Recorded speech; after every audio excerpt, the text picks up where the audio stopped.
From the farmers and ranchers Farm Bureau, this is Farm Weekend. As global events continue to impact fertilizer prices and availability, the Farm Bureau is calling for intervention. Chad Smith has more on the volatile fertilizer markets.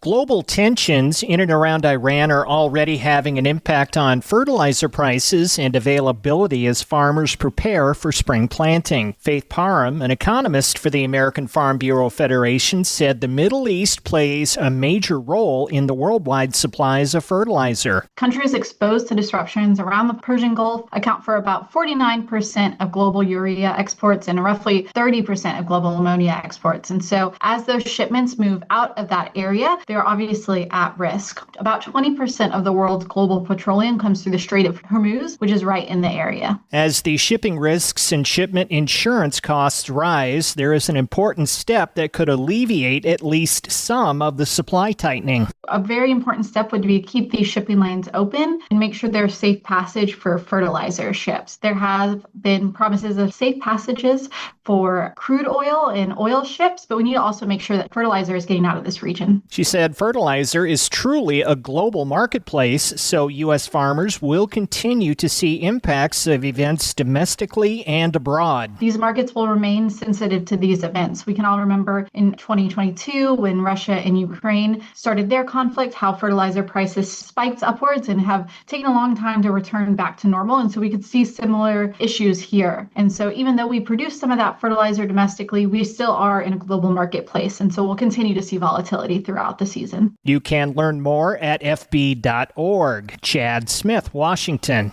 The Asian longhorn tick threatens Missouri cattle herds. More when Farm Weekend returns. The farmers and ranchers of Kansas Farm Bureau work daily to ensure they are raising the healthiest crops and animals with care to provide a safe and nutritious meal from their family to you and your family.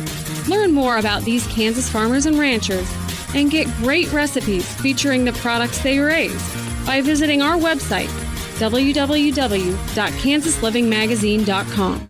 The invasive Asian longhorn tick is spreading across Missouri, raising serious concerns for the state's cattle industry. The pest carries a blood parasite that causes clinical disease in cattle. What makes this tick especially deadly is its unique reproductive ability. A single female can clone herself without mating, effectively establishing an entire population. The first confirmed case in Missouri was reported in a southern county in June of 2023. As of January of 2026, cases have been detected in 9 of the 114 states' counties. Nationwide, the tick has been confirmed in 23 states, with documented cattle cases in 15. Young calves and pregnant cows are the most susceptible. Symptoms within the herd may include lethargy, anemia, pale gums, late-term abortions, and potential death. Next, Insight with Kim Baldwin.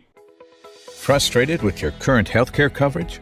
Kansans are saving up to 60% a month with Kansas Farm Bureau health plans. Choose from individual and family plans, short-term coverage, or dental and vision plans. It's quality coverage you can afford. Learn more and get a free quote by visiting KFBHealthPlans.com or visiting a Farm Bureau Financial Services agent near you. Now, Insight with Kim Baldwin.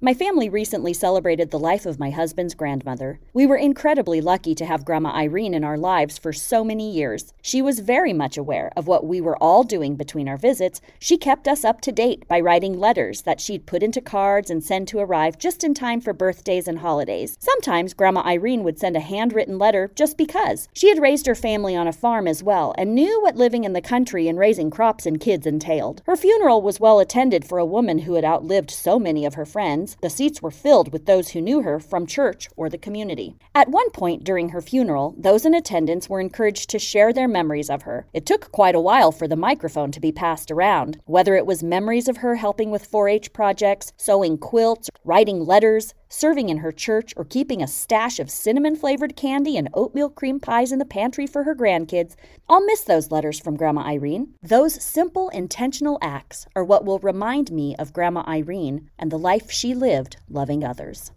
Join us next week for another edition of Farm Weekend from Kansas Farm Bureau, the voice of agriculture.